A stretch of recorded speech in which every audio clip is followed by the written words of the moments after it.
All right, AP Psych friends, welcome to part 3 of Unit 10 on personality.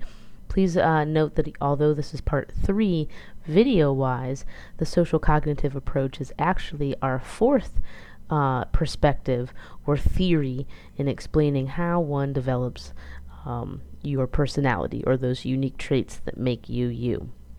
Okay, so if we take a look at the title of the perspective, that can give us a lot of clues as to what this one's going to be about.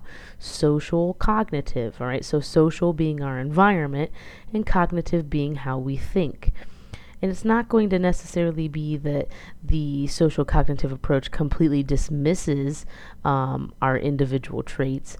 It's simply going to be that this perspective focuses more on how those individual traits interact within specific situations. The person that you need to keep in mind for this perspective is our friend Albert Bandura, which you hopefully remember from your summer reading of 40 studies and from the social learning theories or observational learning theories that we discussed in Unit 6 on learning. And so Bandura, being a pioneer of the social cognitive approach, has this concept known as reciprocal determinism. And what does reciprocal determinism mean is that, we can look at a number of things playing a role in explaining a person's, their decision to do or say or be who they are. And that's that our behavior, our internal factors, such as personal traits, and our environmental influences all affect each other, right? And so Bandura didn't believe that you could look at any of those three elements of who we are in isolation, that they all play off of each other. One of the classic examples is bungee jumping, right? You've got to have the personal traits or the internal factors, being into risky activities to even consider bungee jumping, right? So it has something to do with our internal factors. That's going to lead to behavior, right? Learning to bungee jump, which is also influenced by the environment, right? You're probably more likely to do something like that if you're around or making friends who are also into, extreme sports or risky activities. And so Bandura would say, that concerning who we are, right, the traits that we describe, it's probably a result of behavior, internal factors, and environmental influences all playing off of one another to determine who it is that we actually are. The social cognitive theorists also like to talk about personal control concerning, our approach to things in life. And our personal control is, focusing on whether we think we control the environment or it's controlled for us. Okay, so think Martin Seligman and learned helplessness from your 40 studies reading. Okay, and so internal versus external locus of control. If you have an internal locus of control, you're an individual who believes that you control your own fate, versus people with external locus of control viewing something as being an outside force that controls your fate. And so not only is it your environment in the social cognitive approach, but it's also your individual perception of how much control you have over that environment that shapes who you end up being as an individual. Self-control also plays a role in that, right? Willpower might be an everyday term for self-control.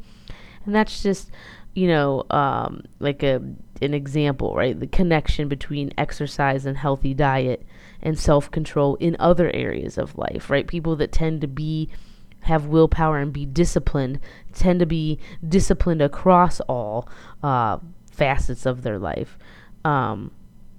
We also know that under conditions of personal freedom and empowerment, people tend to thrive, right? And so give people control over their situations. They tend to do better than being under, control of someone else, right? But we also know that too much freedom can also lead to people being sad, and that's that tyranny of choice, right? And so concerning personal control, you don't want to have all out absolute freedom, but yet you want to feel like you have a say in the choices that you're making in your life. And obviously, individuals that can exercise self-control are going to, exercise that in multiple areas of their life. So personal control is really big in this social cognitive approach.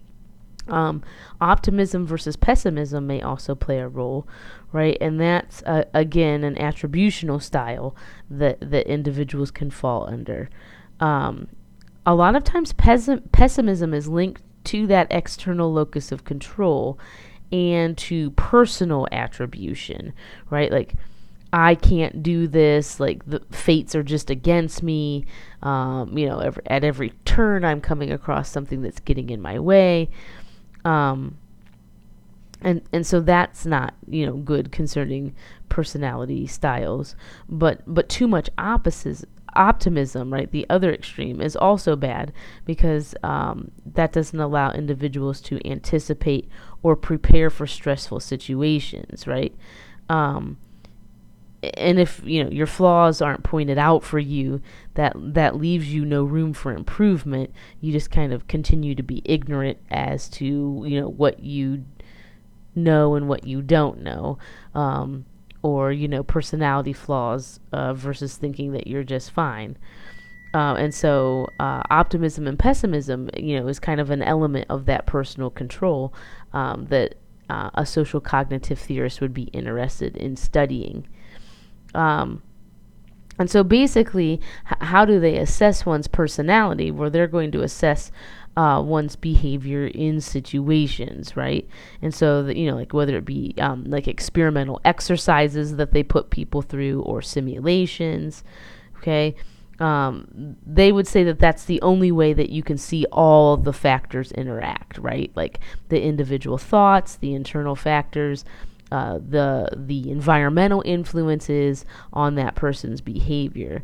So, discussing something with someone or trying to give them some sort of objective personality test isn't going to give you the whole picture as to who they are. And there's a lot of merit to that if you just think of everyday situations, right? It's very easy for all of us to say, oh, when I'm in this situation, I'll stand up for myself, or I'll say, yes, or I'll say no. But when, we're really in that situation, how do we really act? Again, Bandura would say, you have to look at all of those things from, like what's going on internally to the environmental influences and how all of those things interact with our behaviors to kind of determine, who we really are. And so I guess, the social cognitive approach would think less about, what we say, like I am, fill in the quality. They're going to care more about like what we do in specific situations, and that our actions give a more accurate portrayal of our character than do what we say our personality traits happen to be, right? So like our actions speak louder than words, maybe a better way to put it. All right, so we are what we do, not what we say, right? That our behavior, our internal factors are all being influenced by what's going on in our environment. That's kind of the summary of the social cognitive approach. And so how do we evaluate this? Is this a good way to look at personality or not? Well, the pro to this is that it combines many pros of the other theories, right? In that we still have somewhat of control over the situation, right? That personal control does play a role, but that environment plays a role too. And so that's kind of nice, is because it kind of does blend, this whole interactions of traits with situations can give us the benefits of lots of our other theories that we've already discussed, like humanism and the trait approach. Some of the negatives, though, is that it really still doesn't give any credit to the uniqueness of some people, either, due to some inner drive or to some inherited trait. I don't know. But despite, predictions in certain scenarios, people may still act their own individual way, right? Despite what a social theorist would predict they would act in that situation. And so, you just don't know. And it just makes me think about, Milgram's experiments on social conformity. I mean, there were still individuals, that would stand up to authority, despite, most simulations saying that, they wouldn't. And so what, what accounts for those, brave individuals that have the courage to stand up for something that's wrong? I don't know. The social cognitive approach doesn't really address those unique inner drives. And so that's probably why we have all these different theories, right? Is that there isn't one that explains personality perfectly.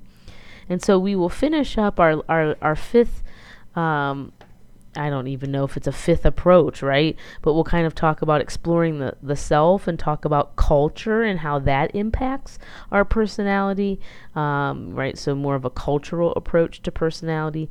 That'll be our final video and reading selection. So come to class with any questions you may have. And as always, thanks for listening.